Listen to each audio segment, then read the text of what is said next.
السلام عليكم ورحمة الله وبركاته. ازيكم حبايب قلبي؟ اهلا بيكم في فيديو جديد. وصفتنا النهاردة هي كيكة الرواني.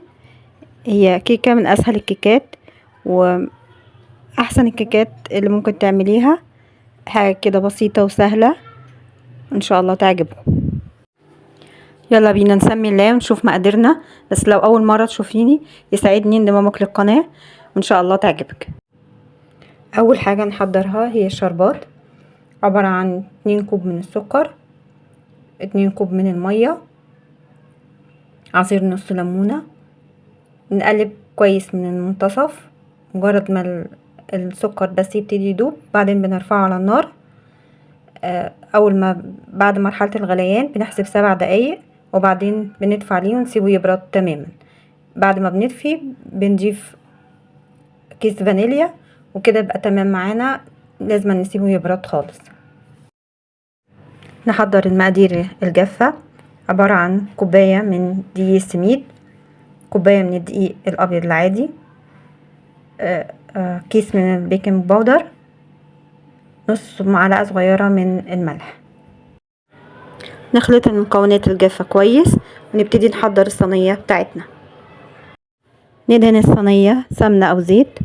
أنا هنا استخدمت صينية مستطيلة بايركس. نبطن الصينية بسميد أو دقيق عادي. للمكونات السائلة 2 بيضة، 2 كيس فانيليا، نص كوباية من السكر، وعليهم نص كوباية من الزيت. نقدر نستخدم الخلاط او المضرب البيض او المضرب اليدوي، بس تتأكدي انك ضربتي المكونات كويس. وكمان معانا علبة من الزبادي بنفضيها في كوباية وناخد نفس المقدار بتاعها من اللبن، يعني نص كوباية نصها زبادي ونصها لبن. وننزل بمعلقة كبيرة من الخل ونضرب المكونات كويس. معلقة الخل بتدي هشاشة للكيك بتاعتنا وبتخلي لونها فاتح. ننزل بالخليط بتاعنا على المكونات الجافة، نبتدي نقلب كويس بالمضرب اليدوي.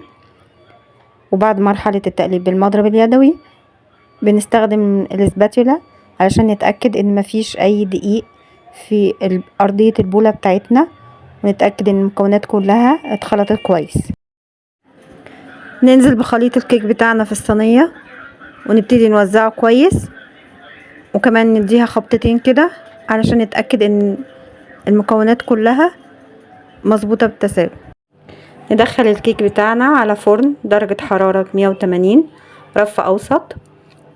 انا عادة ما بشغلش الشواية، اللون الوش بياخد من حرارة الفرن وبتطلع بالشكل والجمال ده.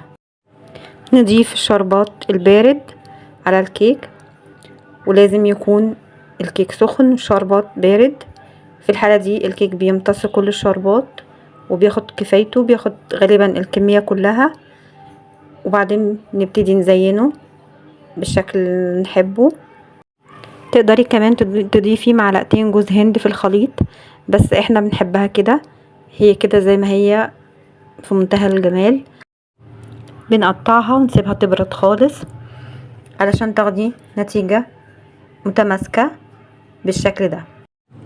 طبعا البيت اللي فيه اطفال صعب جدا يستنوا، فاضطريت ان انا اقطعها، بس برضو طلعت معايا كويسة. اول ما هديت قطعتها. شايفين قد ايه هشة وطرية ومظبوطة بجد، حاجة تستاهل ان هي تجربيها. لو عجبك الفيديو لايك وشير، ياريت تشاركوني رأيكم في الكومنتات اذا كان التعليق الصوتي احسن ولا الكتابي. اشوفكم على خير، مع السلامة.